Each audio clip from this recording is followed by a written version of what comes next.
जी तो स्टूडेंट्स, अब fourth part में हमारे पास ये इक्वेशन गिवन है और इसको सॉल्व करेंगे। तो ये हमारे पास ऑलरेडी स्टैंडर्ड फॉर्म में है।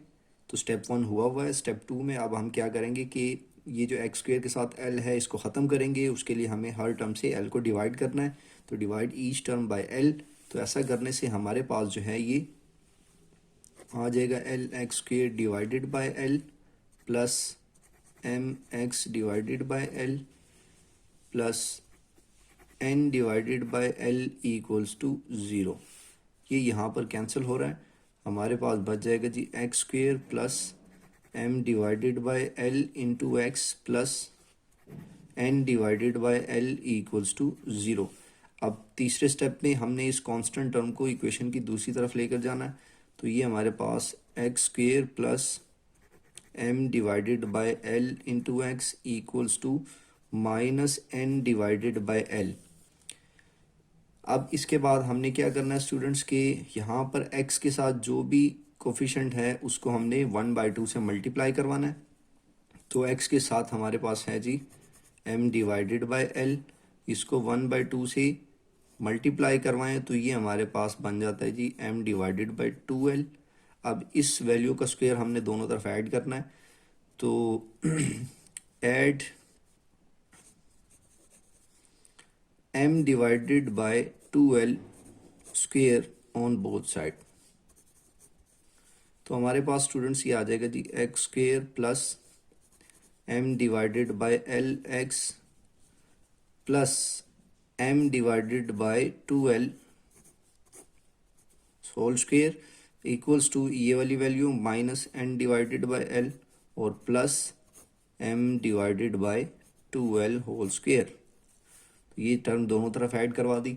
अब यहाँ पर लेफ्ट हैंड साइड पर हमारे पास फार्मूला क्लोज हो रहा है a plus b whole square का। तो ये हमारे पास x plus m divided by 2l whole square का फार्मूला क्लोज हो गया इक्वल्स टू ये साइड को हम सॉल्व कर लेंगे minus n divided by L.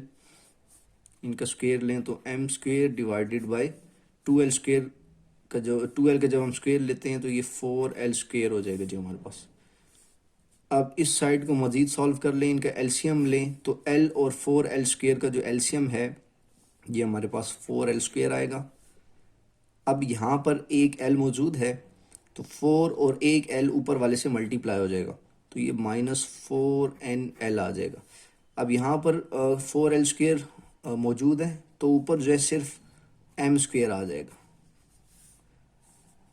तो हमारे पास ये x plus m divided by 2l whole square equals to ऊपर हमारे पास m स्क्वेयर -4nl, मैं तरतीब से लिख रहा हूँ, और डिवाइडेड बाय 4l स्क्वेयर ये बच गया। अब हमने x की वैल्यू फाइंड करनी है तो उसके लिए स्टूडेंट्स हमें ये स्क्वेयर ख़त्म करना है। तो हम taking square root on both side, तो आप लिखेंगे taking square root on both side. मैं इसी स्टेप पे ले रहा हूँ स्क्वेयर रूट।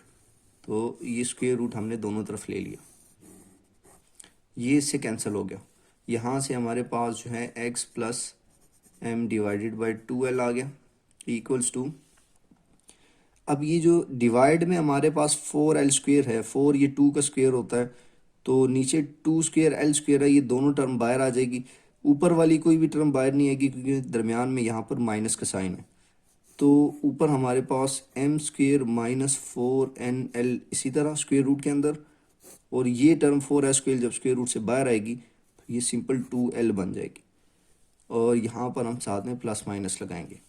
अब ये पूरी टर्म इस तरफ आकर माइनस हो जाएगी तो x equals to minus m divided by 2l plus minus square root m square -4nl divided by 2l।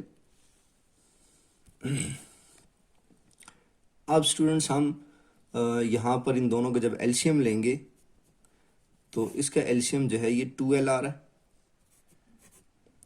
और ऊपर वाली वैल्यूज एज इट इज़, तो minus m plus minus square root m square -4nl equals to x.